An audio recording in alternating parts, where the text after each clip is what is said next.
All right, well, we'll go ahead and get started. I want to go ahead and make best use of time. And we do have a lot of material to get through, and I want to give you plenty of time to discuss amongst yourselves and share information.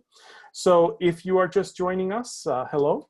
My name is Giovanni Barrio. I'm from CNA, and my pronouns are he, him, his.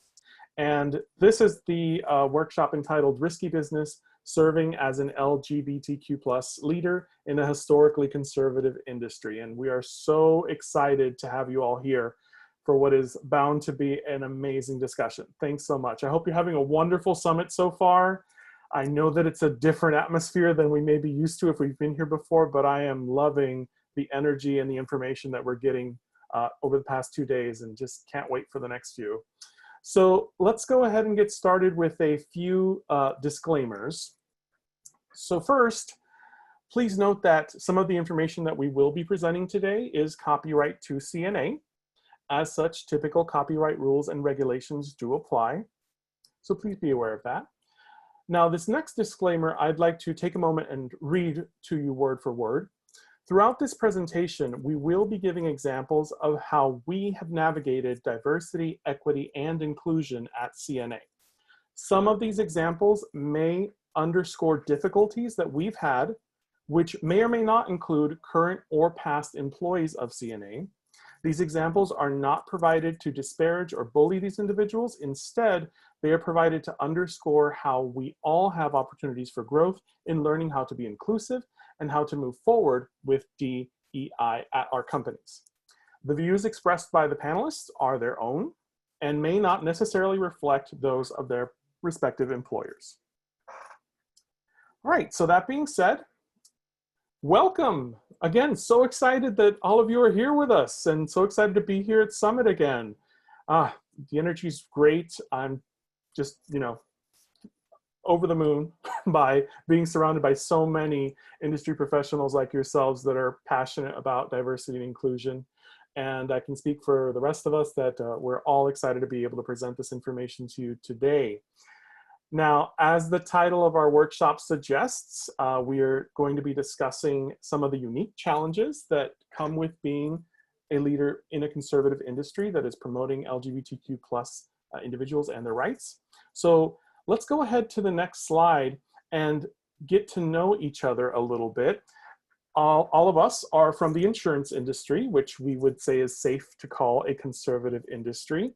But we want to know a little bit about your industry. So please take a moment to take this brief poll.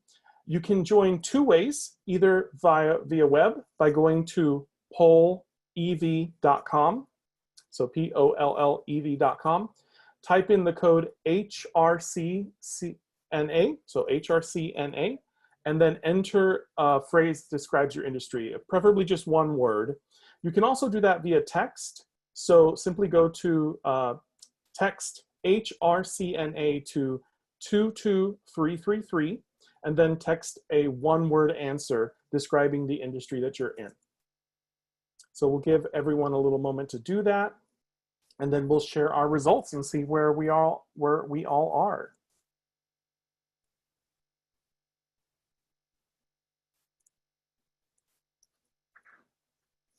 The instructions are also in the chat.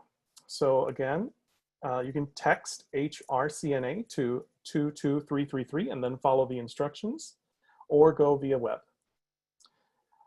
All right, look, we've got results coming in. Oh, lots of insurance professionals with us today, but lots of other industries too. Wow, keep them coming.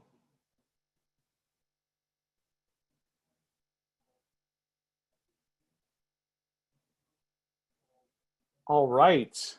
Wow, that's a lot. Those are a lot of different industries, but I see that insurance is at the top there, and very excited to have all of you with us today. So let's go ahead and get started with the agenda. Thank you so much for sharing that information with us. Hopefully that will present a lot of different perspectives and we can learn from each other. We're going to begin by going over the session objectives. Then we're going to introduce ourselves and then go through the various sections of the workshop. There are 5 sections today. We've got working with senior leadership, organizational change, visibility, professional development, and then what happens when my ideas are shut down. Again, at the end, we will have open question and answer sessions. So please type any questions that you have in the chat if you'd like to log them for later. And let's go ahead and move on to the session objectives. So we have three main objectives here. Our goal here is that by the time you log out of today's session, you should all be able to develop a strategy to use your voice to gain buy-in or to create organizational change while appropriately navigating a historically conservative culture like the ones many of us come from. You're also going to be able to identify and collaborate with your executive allies within your organization to lead and advocate for workplace equality, and you'll connect with fellow attendees in this very workshop to hold each other accountable as you pursue your goals. So keeping those objectives in mind, let's go ahead and move on to the introductions. Now, I'm going to begin. Once again, my name is Giovanni Barrio. My pronouns are he, him, his. And at CNA Insurance, I am a trainer in our small business sales department, and I create and conduct agency training classes about our systems and products, which I present to our external agency partners. I'm also the current chair of Pride at CNA, our ERG for LGBTQ+ individuals and allies. And as the chair, I oversee our operating budget, both the operating and philanthropic budget for donations. I also oversee our monthly meetings, our communications with diversity and inclusion and our diversity inclusion council, and the various events and presentations and seminars that we put for our employees and for our communities.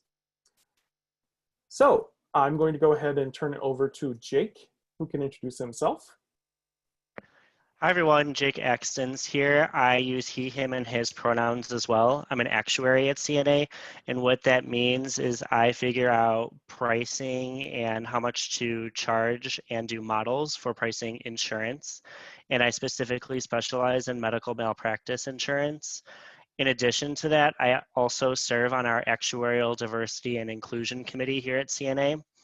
And as I mentioned a little bit, yeah, I'm an actuary, and my profession in particular is very, very conservative and over 95% white or Asian. And I recently founded an organization that's on the way to becoming a nonprofit called the Sexuality and Gender Alliance of Actuaries. And as a member and leader in Pride at CNA, I am in charge of external operations, which involves connecting with other companies and sharing best practices and seeing what we can gain and share with each other. James? Hey everybody, my name is James Feeman. I am an e-learning consultant in risk control at CNA. I work in learning development and I produce a lot of learning courses, e-learning courses. I am the records and budget chair of Pride at CNA, and I am producing this panel today.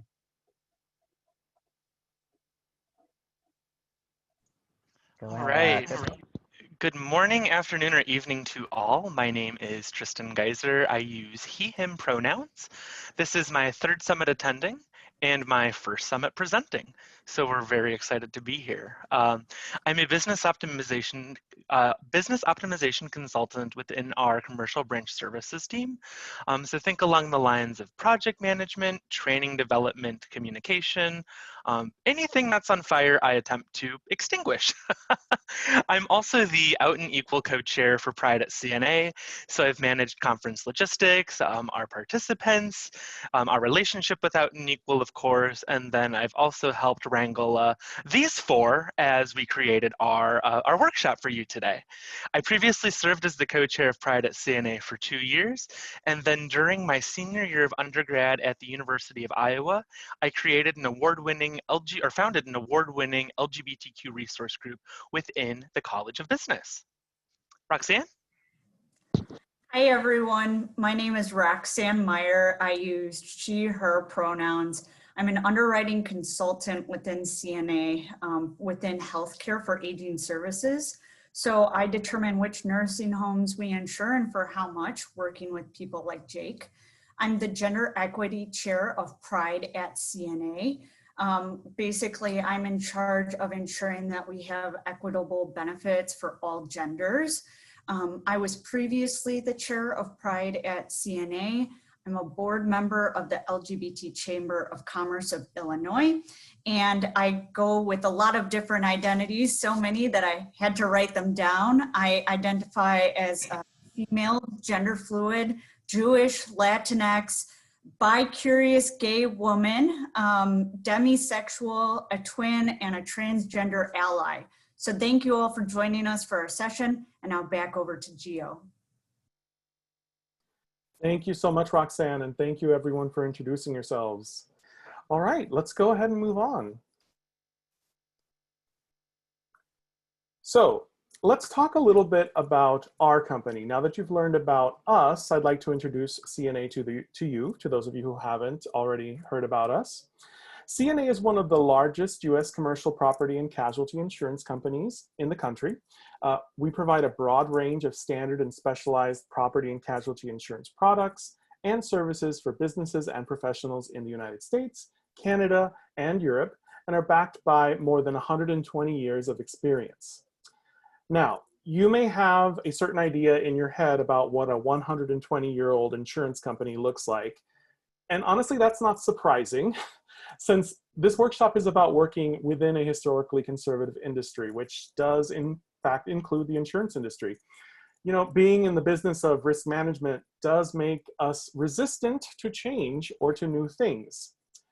So for example, in our particular company, we had a gendered dress code within our HR manual and gave it to all new hires until 2017. We generally don't make public statements affirming support of things like amicus briefs, and we don't formally recognize adding pronouns to signatures as best practice, although many of us do use those pronouns within our email signatures. However, we have grown and changed over the years, and that's due in no small part to the efforts of employees who are passionate about diversity, inclusion, and equality, much like all of you. In fact, this photo here that you see was taken a couple of years ago at our headquarters in Chicago during Pride Month. And we have a tradition now here at CNA where we invite employees throughout the company and throughout our branch locations to wear solid colored shirts and then take a rainbow picture to be shared with the rest of the company. This year, obviously, we were not able to do that given the restrictions of COVID-19. So we asked employees to send their photos to us, and then we arranged them into a short video that was shared with our company and on our social media accounts. Now, the shift that we're talking about, moving from your traditional idea of an insurance company to the way CNA looks today, is good. It makes good business sense, particularly within the insurance industry. We're facing what some people call an impending talent crisis in this industry. And research suggests that as many as 1 in 4 insurance industry professionals are set to retire within the next few years, leaving around 400,000 openings. Young professionals who statistically value diversity and progressive businesses may stay away from an industry if they feel that it is not welcoming. And that's a shame, because a career in the insurance industry is very stable and rewarding and can benefit so many young professionals and diverse professionals. So let's talk about how we can start making that change. Let's move on to the next slide. The first topic that we're going to be discussing is working with senior leadership within your organization. And we'll start by a really, really important step that you can take: identifying and partnering with senior leaders. Now, like many companies in historically conservative industries, I'm sure you can probably relate, CNA has a vertical structure with regards to leadership. So we distribute leadership and decision-making across several leaders with a very established hierarchy.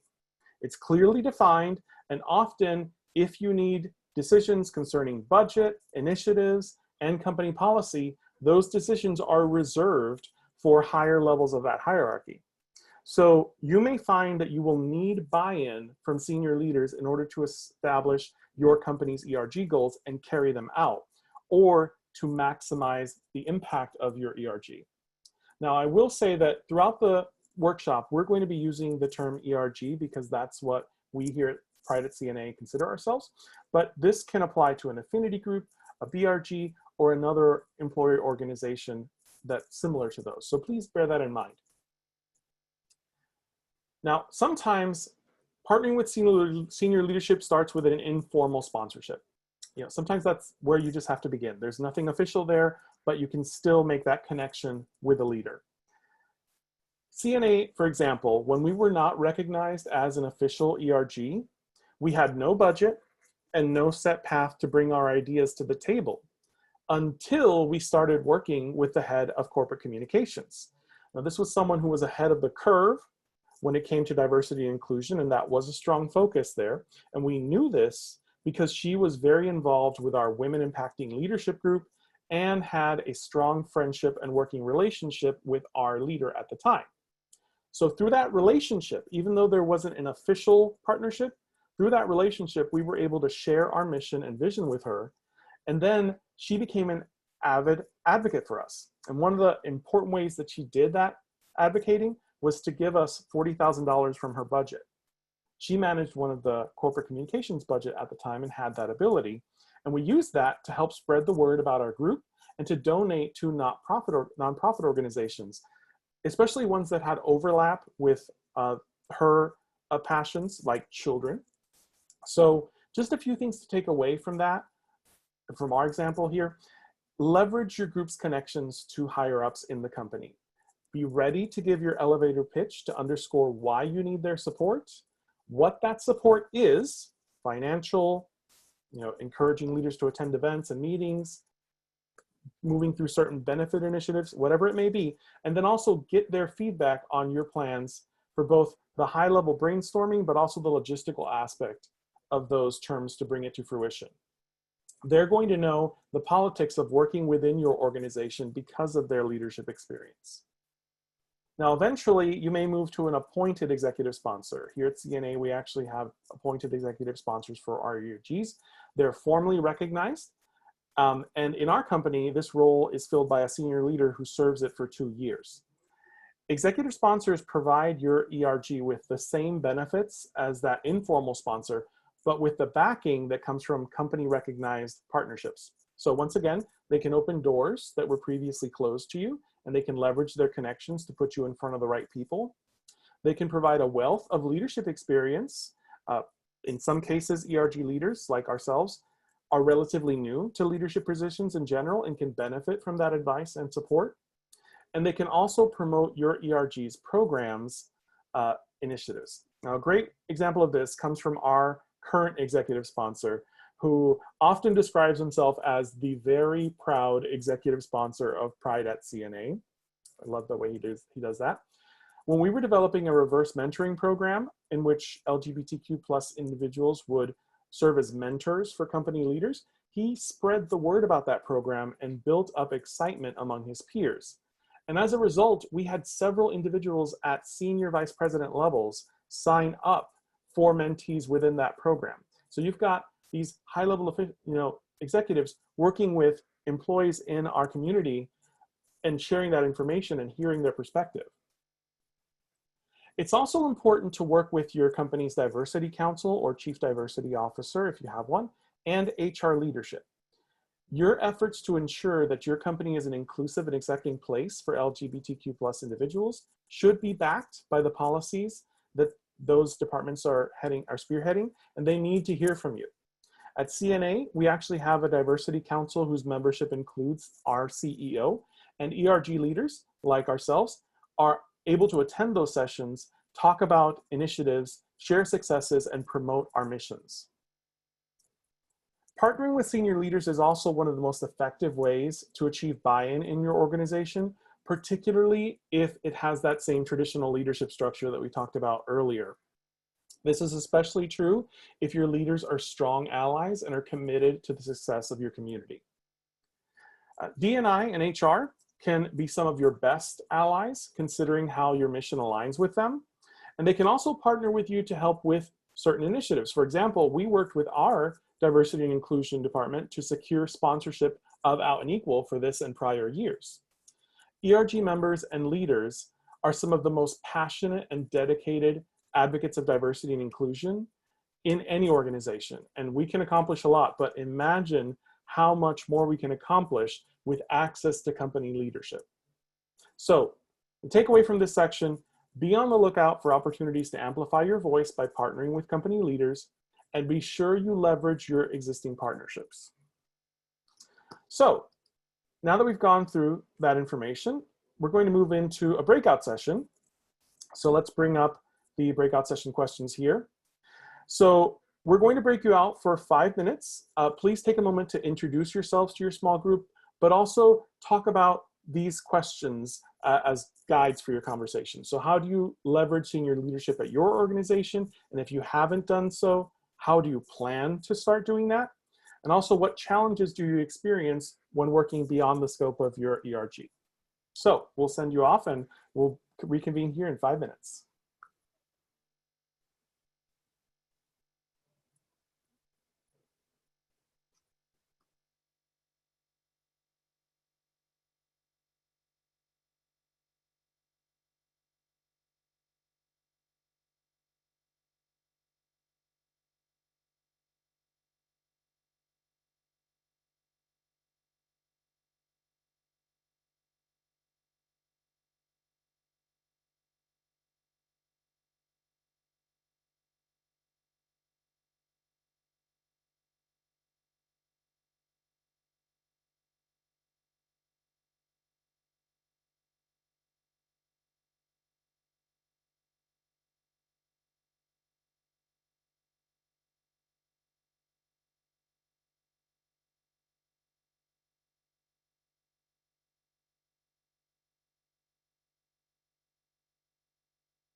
All right, welcome back.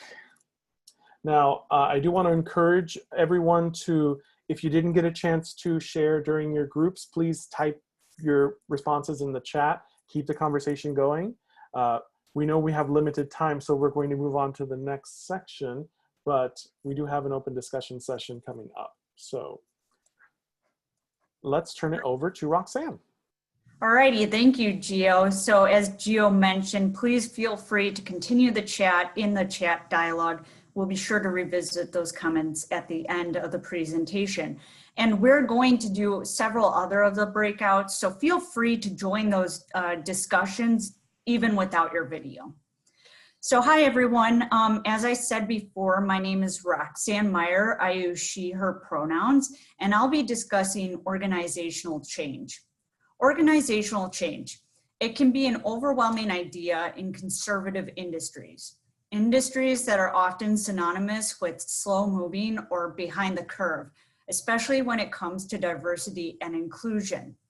The epitome of Rome was not built in a night. In fact, CNA's progress with D&I has been ongoing since the mid-90s, and yet we still have so much we want to accomplish, and that's okay. This is why later in the presentation, we'll talk about how to move forward when you're turned down. But for now, let's talk about making organizational change. There are two things that I think about when I think of organizational change when being an LGBTQ plus leader in a conservative organization. One is change for your ERG or LGBTQ employees, and two, change for your company. And sometimes I think people get so focused on, I can't develop our LGBT group because my organization won't change. The two things are related, but separate things. They may have some influence over each other for better or for worse, but you can make progress in your ERG separate of your corporation and vice versa. I'll give you some examples. In the early 90s, we had unofficially created our Pride ERG. It was a small group, but we had some initiatives that we wanted to accomplish. Now, 1990s CNA was very conservative. For example, the dress code was business formal every day. In the late 90s, during an all-employee meeting, so think about 15,000 employees, someone asked if we would have domestic partnership benefits to the CEO. The CEO replied, offering domestic partner benefits is like offering pet insurance. So obviously that person had a lot of power in terms of deciding the corporate culture and had seemingly no knowledge of D&I or the LGBTQ community, at least in that statement. So a strategy to get out of the mindset of this, dichotomy of corporate versus ERG is to create a timeline. And we're going to go to the next slide to show you CNA's timeline. So I know you can't read this because, wow, we're so impressive and we've been around for so long and have accomplished so much. But before we flip to the readable version, and there is a PDF of this timeline in the file section of the session's Pathable, I want to talk about timelines in general. Creating a timeline for your group and thinking about how changes in your organization fit into it can really help you to lead more effectively in a conservative organization or industry. So why is that? Because when you're in the thick of things, especially in a conservative organization, you can sometimes lose sight of what's been actually accomplished because the pushback you may receive on smaller projects may prevent you from seeing the bigger picture. And I would encourage you to think about some of the corporate changes that have happened on your timeline as well, so you can identify opportunities. So let's flip now to the next slide to see an example, and let's revisit my earlier comments. So this is kind of the first half of our timeline, and you can see there are maybe about, generally 1 or 2 accomplishments per year. So while we had that CEO that made the pet insurance comments in the 90s, you can see that we still publicly endorsed an Illinois bill adding sexual orientation to Illinois anti-discrimination laws in 1995. And ironically, after we catalyzed a group around these types of efforts in 1996, we actually were able to work with management to agree to offer domestic partner benefits in 2001. Then we have the next slide.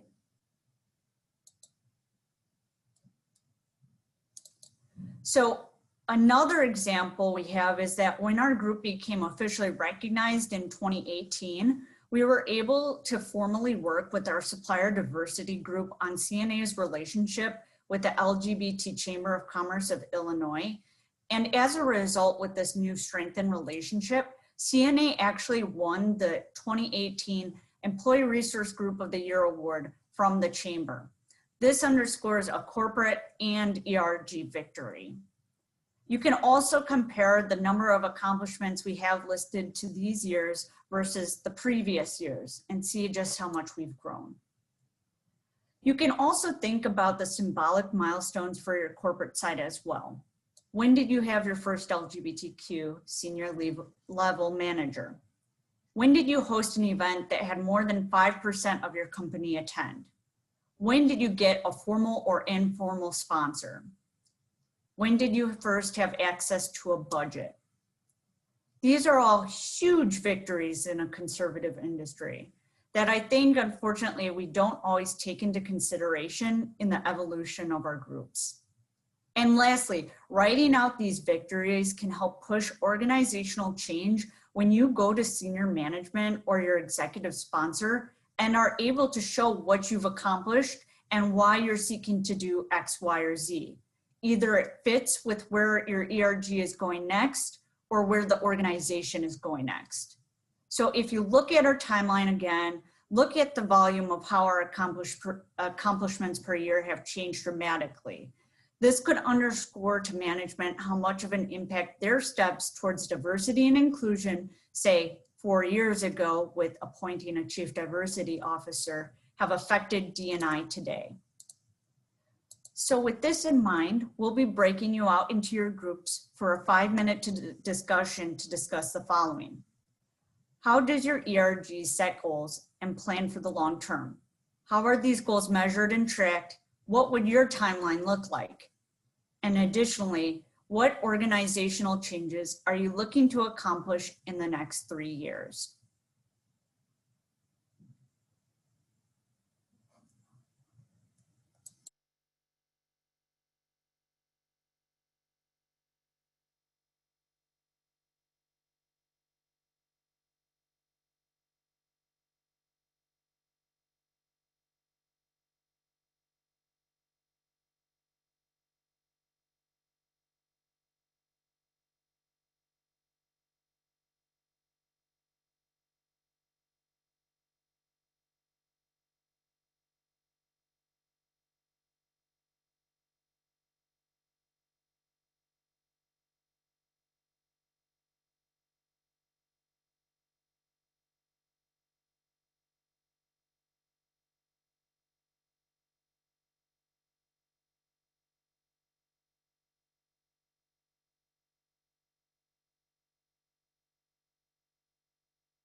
Hi, everyone. We're just slowly coming back. As a reminder, the breakout rooms are set for 5 minutes. So they're set for 4 minutes, and then they'll have you regroup over the next minute. So please feel free to continue sharing. We're just going to give it a few more seconds here, and feel free to add your comments of your discussion into the chat. Nice meeting you. Bye. We'll definitely be revisiting those comments towards the end of the session. So again, we're just going to wait here another few seconds before we move it over to the next speaker. I hope you all had a wonderful discussion about organizational change. And so now we're going to pivot over to visibility. Yes, we are. Thanks, Roxanne. James, would you mind flipping to the next slide? One back. Cool. All right, I'm going to talk here about visibility. And when I say visibility, I mean it both in terms of physical and non-physical spaces. The first thing I want to touch on is coming out and being out at work. Before I delve too deep into that, I want to just say coming out and being out at work, or even in our personal lives, is not a luxury that all of us have. But if it is something that we have, we should do our best to take advantage of it, because our organizations really do benefit from having out individuals, especially out individuals in leadership. And if you have large influence over your organization, we should be doing our best to make the space and the environment such that people feel comfortable being out and bringing their authentic self to work every day, because not only is it the right thing to do, but it also does yield better business results. So thinking about my story of coming out and being out at work, when I was in college, I worked in residential life in a role similar to an RA, but not quite. I was in charge of diversity and inclusion training and development and conversations for a residence hall community, specifically which highlighted the experiences of people with physical disabilities. And during that time in the summers, I was interning at CNA. So if we flip back, thinking about the timeline in 2016, when I did my first internship, CNA did not have an official Pride ERG, and they didn't really talk about employee resource groups at all. And I didn't know anyone who was out because I was very focused on my actuarial team. And so I left the internship feeling unrewarded, I would say, because I was not being myself. And I was just so unbelievably quiet. Whenever we had these training sessions about actuarial stuff, I only asked one question. And the question was, what are we doing with our volunteer events to bring awareness to the communities that we're serving? So I was very passionate about D&I, and but I wasn't able to be myself. Then I came back for a second internship, and I randomly happened upon an underwriter who was out, and at the time was the president of this underground Pride network that we had. And I went to our meetings, which were kind of, I would describe them as being in a secret room. I felt like maybe I was doing something wrong because it wasn't an officially sponsored group. But I wanted and I needed to talk about my identity at work because it was important to me. It's who I am. Then I decided to come back full-time in 2018, and there was just a huge transformation. ERGs were officially sponsored. We were a full Pride group. I worked with a member on a team that I worked with heavily who had tattoos, was now a gay person in the actuarial group. So just seeing that person be out made me feel like I could be out, and it made me feel like I can be myself and be a visible person so that other people feel more comfortable being out as well. So under that category, I want to talk about two things, the first of which are pronouns. Folks talked earlier about the importance of listing pronouns in their email signature, LinkedIn profiles, etc., and also when you introduce yourself in person. And this, when we talk about pronouns, we mean he, him, his, they, them, theirs, she, her, hers, anything with respect or other pronouns as well. And this helps normalize the experience that trans folks have to go with, or that people with gender ambiguous names have to go with when revealing their gender identity and coming out, talking about their gender. So we should do that to be allies and model the way. Secondly, here, I want to talk about refreshing gender transition guidelines. CNA has had gender transition guidelines going back for quite a while, but times change, and we found that the transition guidelines felt very corporate and HR controlled. And it didn't empower the employee to make decisions for themselves and call the shots. It's their identity and their coming out experience, so we felt that they should. We've been working on rewriting those, working with HR, and we're going to have an external speaker come and do a training on the guidelines for our HR business partners, and hoping that'll have a large impact on our organization. Next, being your authentic self and being you. It's important that as people in the workplace, no matter what your identities are, that we think about our identities and how they intersect. I'm a white man who identifies as gay, and I need to be comfortable with being uncomfortable and talking, learning about different identities, attending the not Pride group specific events that are going on at the company, but also learning about other groups and learning about how I can better champion as an ally and how I can encourage individuals and friends of the organization to attend events with me and bring them with me and show that all of our identities matter. And then the second here, storytelling. Storytelling is always our biggest event that we have at CNA, and we gather folks from the Pride group, allies included, and we share stories to the whole organization is invited, talking about our maybe it's coming out, maybe it's a time you were an ally, maybe it's how you first found out about the LGBTQ community, maybe it's an experience that you've had personally with HIV/AIDS, wide variety of things. But when people are able to make the personal connection, I know that individual, I work with them, and this is something that they go through, and this is something that is important to them. It makes them feel like, wow, if I know someone that's LGBTQ plus, maybe I can better understand, maybe I need to understand what they're going through. Maybe I need to understand how I can best support them in the workplace. And I find that making that personal connection helps the light bulb come off for people where it wouldn't ordinarily. And just to share a bit about my experience, I've been a part of the storytelling event my past 2 years at CNA, but I recently was able to go to an event put on by the International Association of Black Actuaries. And this featured Black folks in the actuarial profession talking about experiences that they've had, and hearing it from the audience perspective, it really did just that. It made me feel ignited and want to work towards change in the profession. Thirdly here, making the organization feel and actually be as well a safe space for all. And that involves visible signage and swag, especially if it's company branded. There's some behind me. Other people who I'm presenting with have some on their screen as well. And then it also involves the non-physical space. Someone asked a question in the chat about reverse mentoring, and I'll give more details about it later in the question and answer section.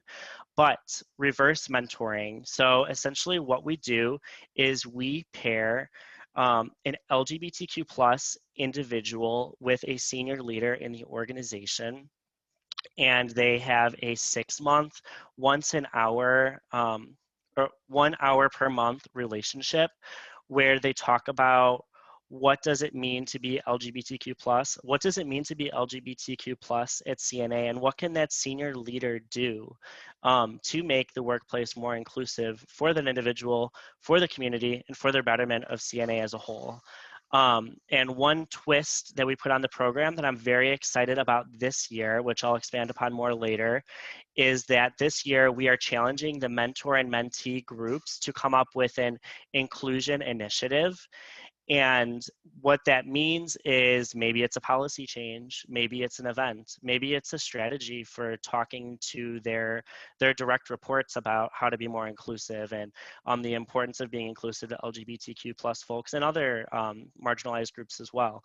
But we're going to all get together at the end, all of the pairs, talk about our ideas, and then think about what is the way that we can implement them. Maybe it's writing to our Diversity and Inclusion Council for a policy change and thinking about how we can change things up and make it better. Maybe we're all going to join together and have a wide event. I don't know what's going to happen, but that's what makes it so, so, so exciting. Next slide.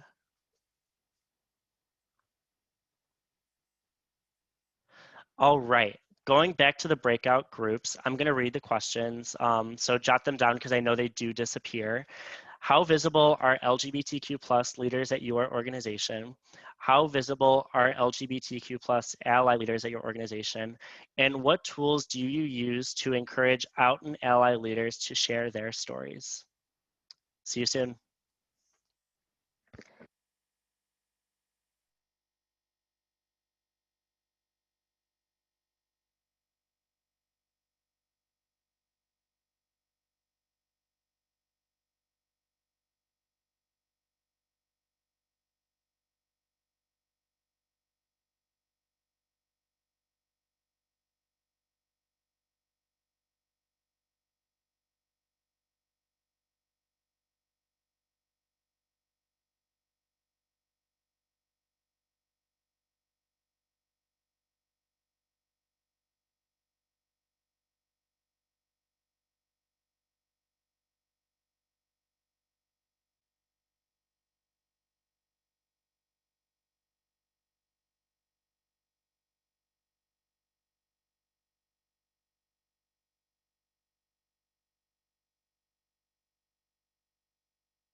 Thanks, everyone.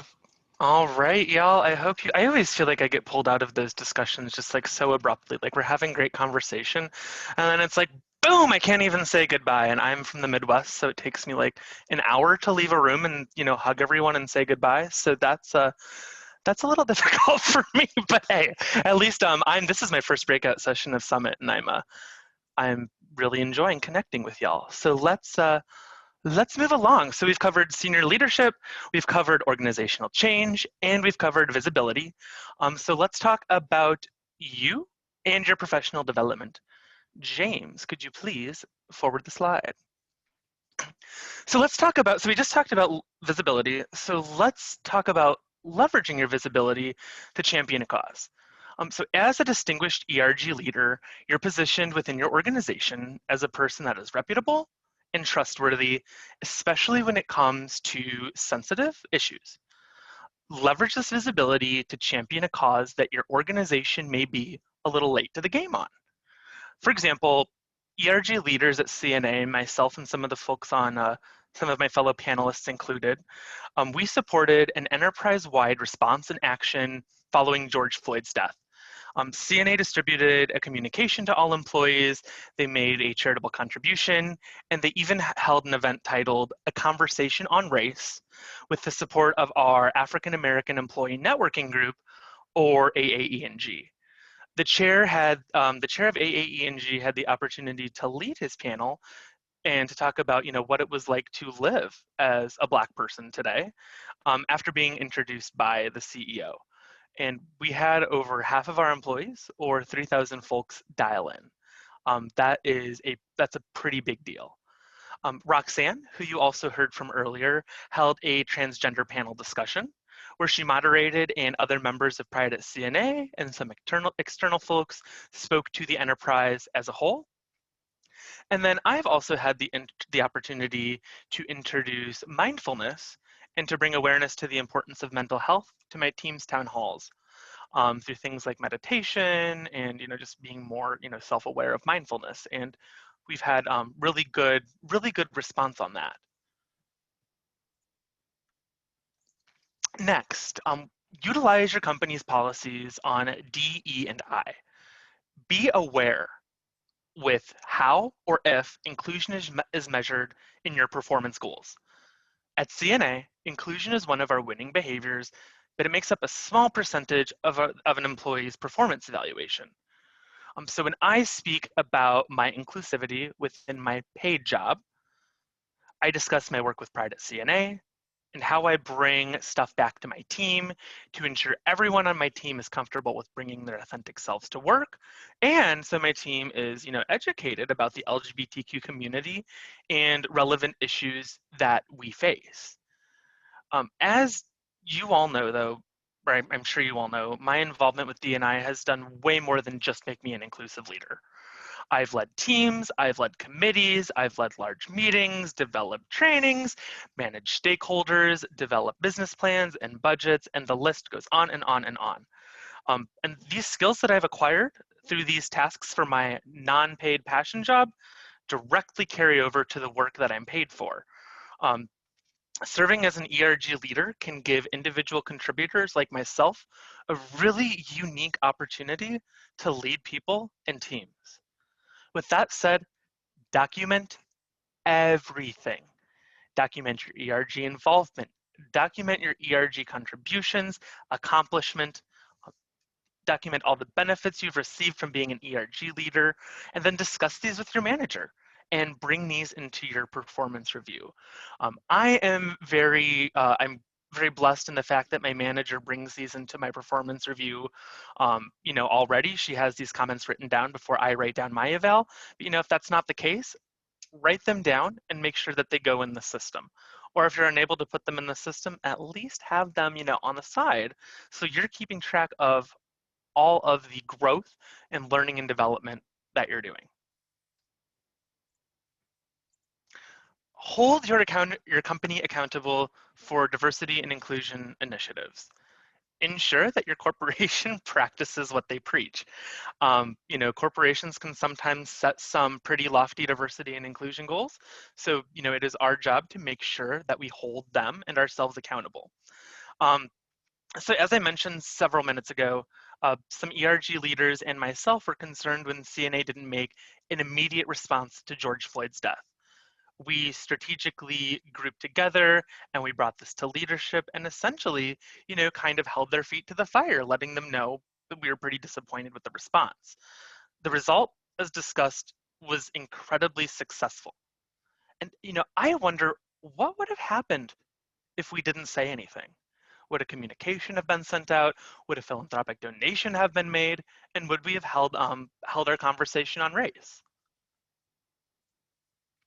Next, work with human resources to address shortcomings.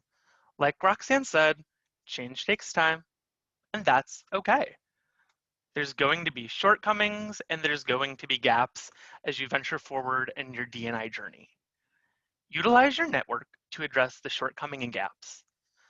Pride at CNA members are currently working with our human resources and compliance team to update our transition guidelines, and additionally, ERG leaders are constantly pushing our diversity and inclusion office to formally recognize the contributions of leaders in performance reviews.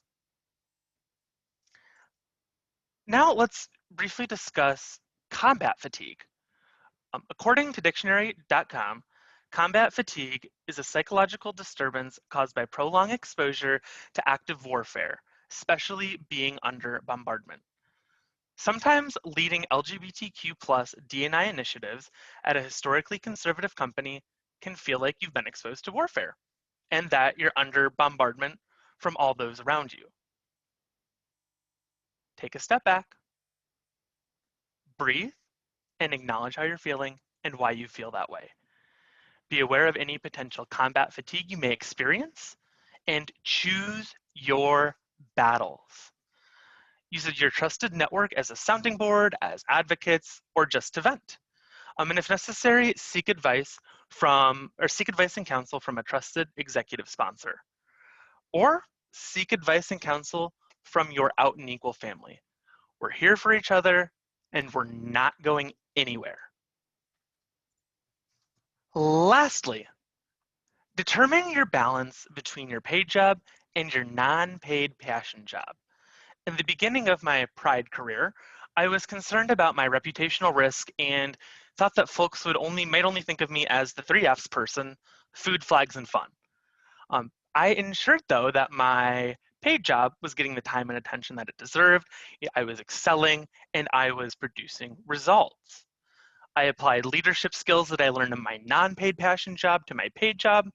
And about 2 years ago, I was, no offense to finance and accounting folks on the line, but I was looking for a swift move from the world of accounting while I was still at CNA.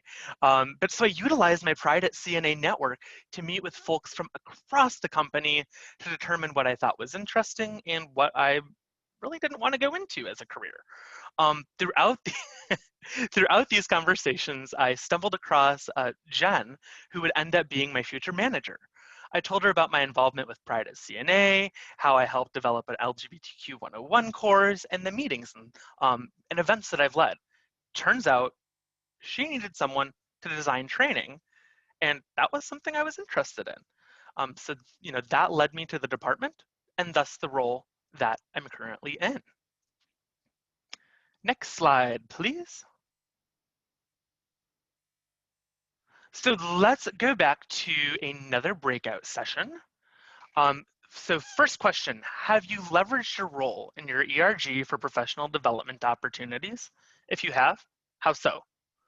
And if you haven't yet leveraged your role for professional development, why haven't you? And how do you plan to begin? And then for the human resources, diversity and inclusion folks, and then the people leaders in the room, how do you recognize the contributions of ERG leaders during performance reviews and throughout the year? We will see you in 5 minutes.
Hi everyone, we're just rejoining here and we're going to take a few seconds to come back to the group.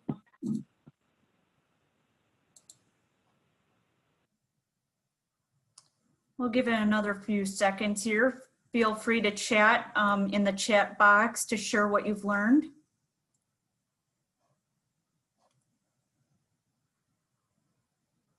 Alrighty, we're going to go ahead and get started. So James, if you want to go to the next slide.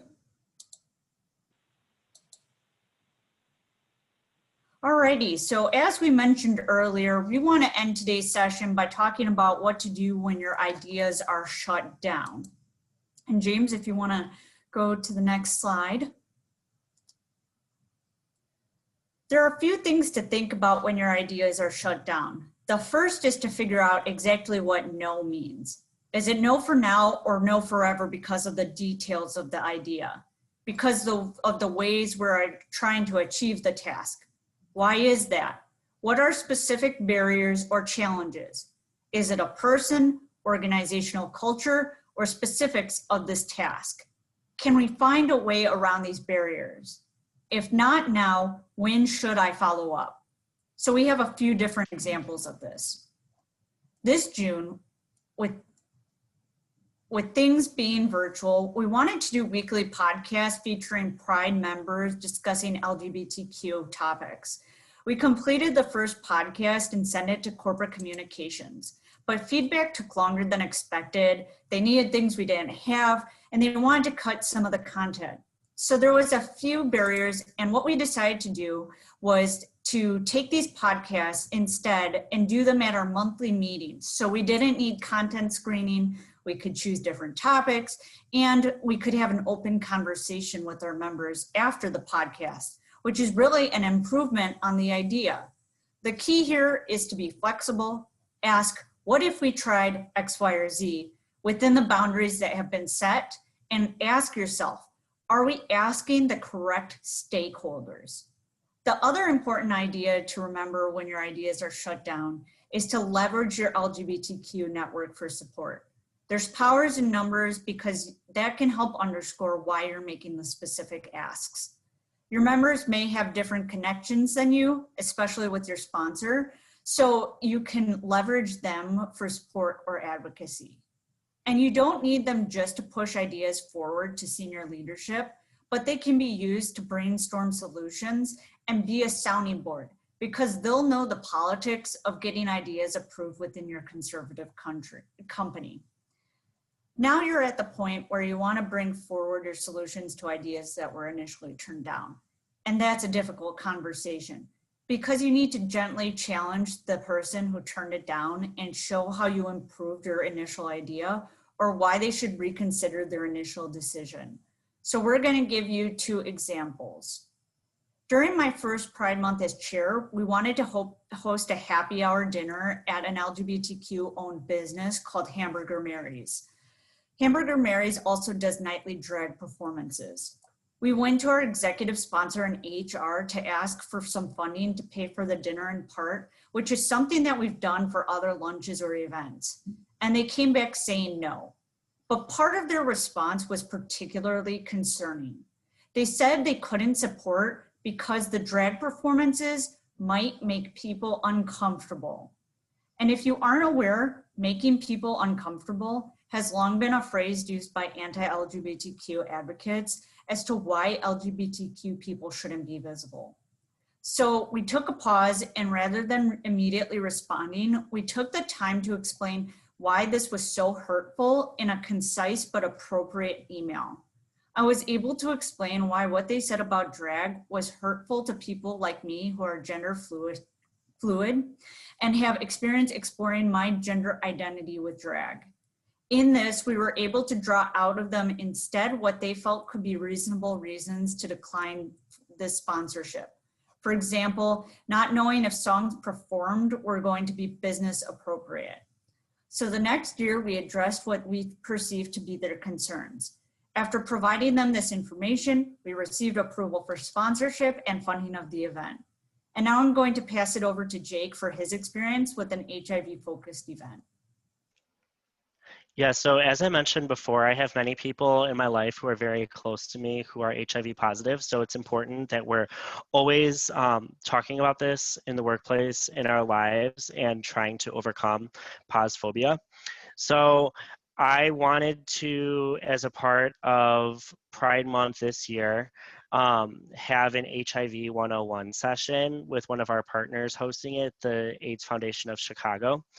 And for this event, like our storytelling event and other events, we wanted it to be organization wide because HIV is something that can impact anyone. So when we tried to do this, Geo and other folks wrote up the plan and submitted it to the marketing team. And we were told, oh, that's something that's community specific. So that event should not be organizational wide and it should specifically just be for members of Pride. When I heard about this, it was very triggering for me to hear that people were saying that only people who are a member of the LGBTQ plus community can be impacted by HIV/AIDS. Not only can people who are not a part of the community be personally affected, but you can also have friends and family who are affected, and it's important for everyone to know about HIV/AIDS so that way we can, as I mentioned, like overcome phobia and spread word like that undetectable equals untransmittable and all of that good information. So with this, we decided how can we best regroup and communicate and how can we navigate difficult conversations. I had difficult conversations with the Pride co-chairs. I had difficult conversations, or we had difficult conversations with the executive sponsor. We decided what's the best thing to do. The executive sponsor here really came to bat for us, and he talked with the rest of the Diversity and Inclusion Council, which is a group that he sits on, and the event was then approved and sent to everyone. So by us taking a step back, reevaluating the situation and thinking about what is the best step to move forward, we were able to not only win and have this session shared with everyone and the information, but we were also told by our healthcare medical malpractice underwriting team that I work with closely in my day job that it was so impactful for them to learn about the facilities and interactions that people have to learn about HIV and how it's so important for them to know about specific medical conditions that they're able to underwrite business better. So this event was not only great in terms of spreading personal awareness, but it was also great for the business, as I mentioned before. Next slide. I'm going to turn things over to Tristan to give a quick recap of our session before we go into questions. We're going to skip the breakout session just due to time.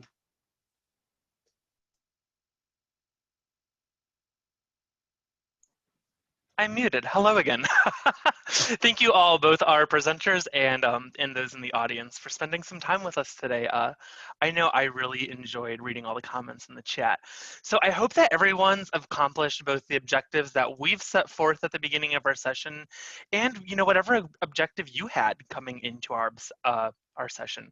We've discussed how to use your D&I involvement to boost your career, navigating organizational change, being a visible leader, leveraging senior leadership, and pushing forward when your idea is shut down. So now we have looks like about 10 minutes left, 4 minutes left. Nope, it's 10 minutes left. I was reading my clock upside down. Let's, James, will you please read out some questions that folks have submitted via the Q&A? Yes. Okay, so the first one is for Geo. So I work for an insurance organization that has a strong ERG for the main office, but there is not an ERG for field representatives. How might this change how we go about these changes when some of us are the only queer people in our field offices? That's a great question. So CNA has a central office in Chicago, which we talked about. I'm actually at one of our branch locations in Orlando, Florida, just outside of Orlando. And that same thing happened. Obviously, there were a lot of activities that only happened at home office. A lot of ERG leadership was there. So sometimes a good first step is to establish that kind of a connection with the field offices. So for example, in our case, Pride at CNA created a position of field liaison for the ERGs. Well, it was for all ERGs, but Pride specifically had one where there was maybe that one individual or those few individuals within the branch location that worked to promote ERG events and spread the awareness of ERG events and ERG messages and such, to kind of build that up within the branch location. And then eventually, a lot of our activity started happening there just because people got used to them. So they started participating in the photos and the events we put on, and we had speakers from Lake Mary join our storytelling events, and I myself became one of the chairs of the Pride group from that. So it can start small, but I would say connect with, find somebody that can be a representative in that office, and then officially start working with them to promote the ERG within that office.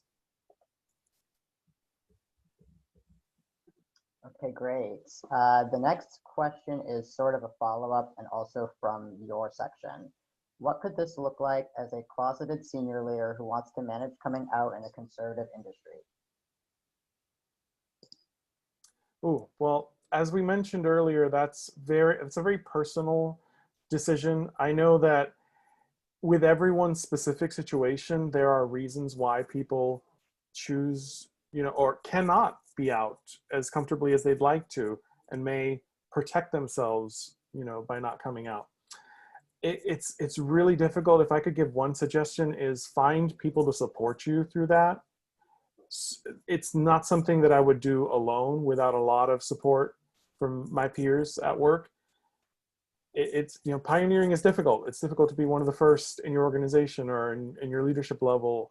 And sometimes there's not an easy answer for that. It's about, to use an insurance term, assessing the risk. Realize, okay, if I do come out, what could happen, and am I prepared for that? And build up your resources, people that know you, that respect you, that care for you, to prepare in case that happens. I want to also piggyback off of that. When I was interviewing for CNA, the interviewee noticed my passion for diversity and inclusion, and she made just a passing comment to her that one of our senior leaders within healthcare was actually an out gay male. And even though it didn't seem consequential to her, hearing that made me join CNA. It made me recognize that being out as LGBTQ was not a hindrance, but was something that could really lead to growth opportunities if I continue with my D&I path. So it's really important. Sometimes it feels like you need to have X number of out or diverse people, but there really is no, set number that really, is the end all be all, unless you're Ruth Bader Ginsburg and you think that all 9 justices need to be female. And so there's no one number that works for every company. And in my case, all I needed to hear was just at least one person was a senior leader that was out, and that made the difference. And just very quickly, at the same time that you consider the risks, ask yourself what good things would happen if I did. Consider the win, consider the positive. Yes, it's a risky decision, but consider what an impact you could have on your organization if you were out.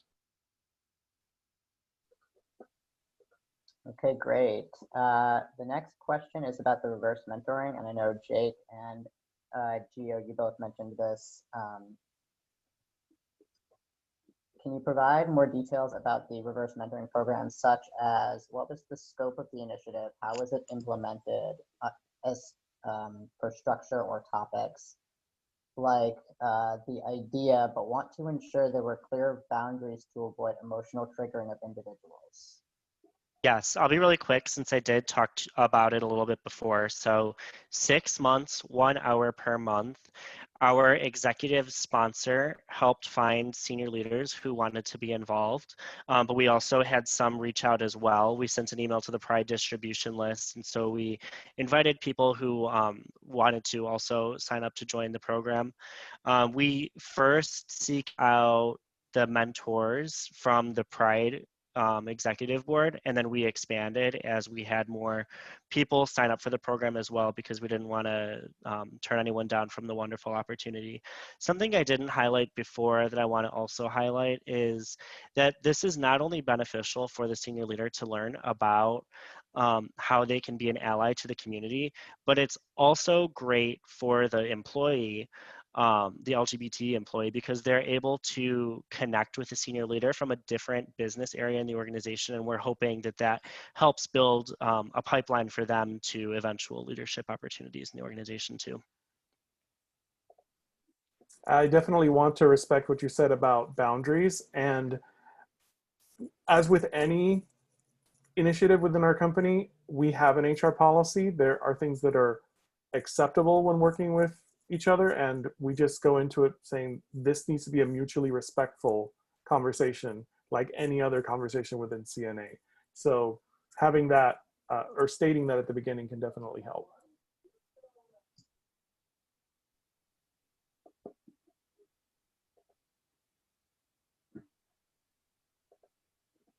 All right, any other questions?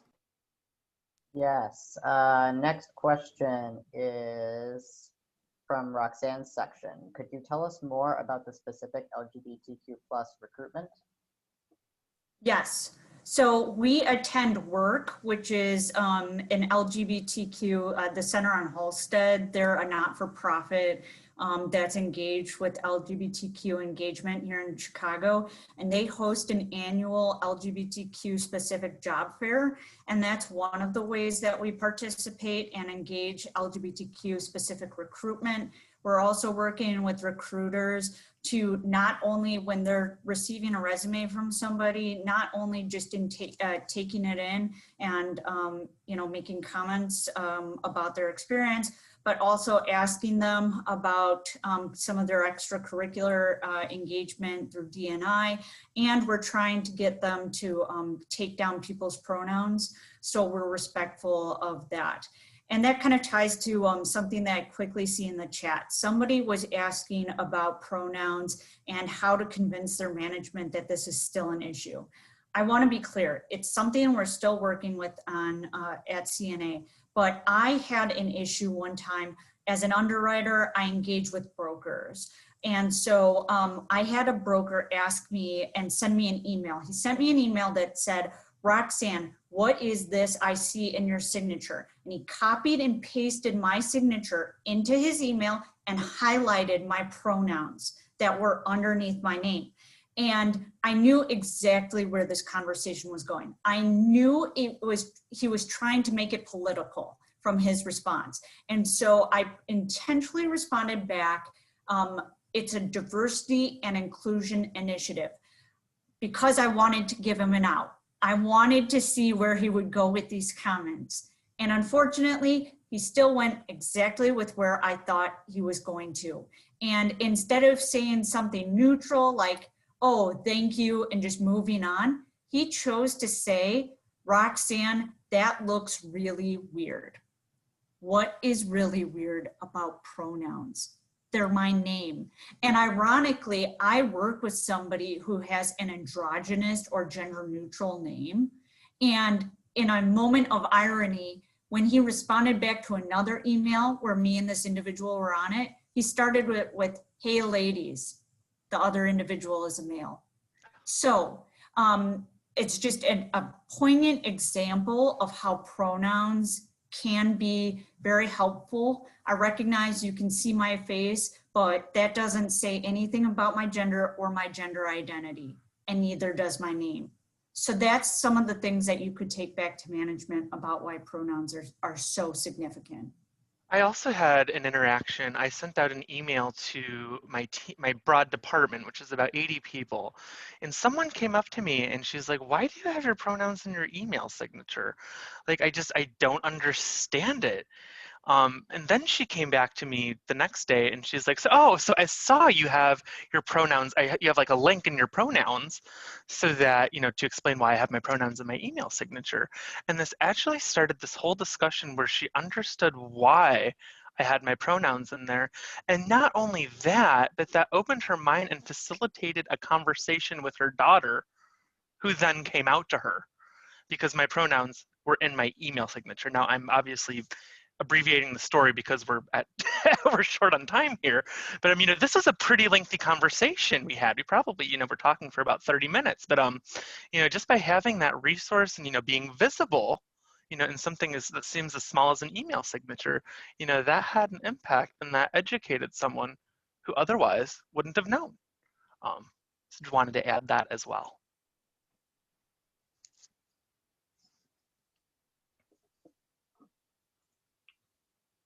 All right, I know we're past time, but I would like to try to squeeze in one more question if we can, and that was also for Roxanne. How can we engage our transgender associates? Open to any and all suggestions. I love this question, and I'll be honest, I don't identify as transgender.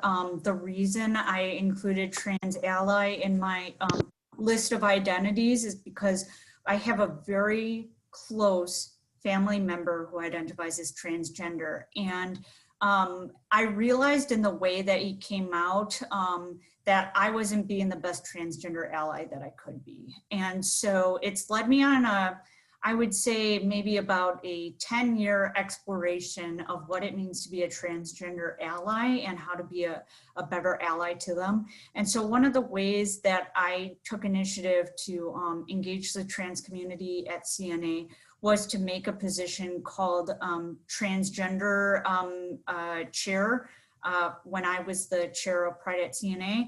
And then I also have now created the position gender equity chair to try to engage transgender members. So one of the things that we've done was we did the transgender experiences panel where I invited members of CNA as well as I'm sorry, I almost just outed which family member it was. I invited my family member as well as another speaker from the Center on Halsted to talk about their experiences as being transgender. And we had over 300 people attend. It was the largest Pride event that we've ever done. And so that was just one of the ways. We also do spotlights during our monthly meetings where we talk about different identities, and we've covered a variety of trans identities or identities that fall within the trans umbrella as well as the non-binary umbrella. So that's one way that we bring awareness to transgender inclusion.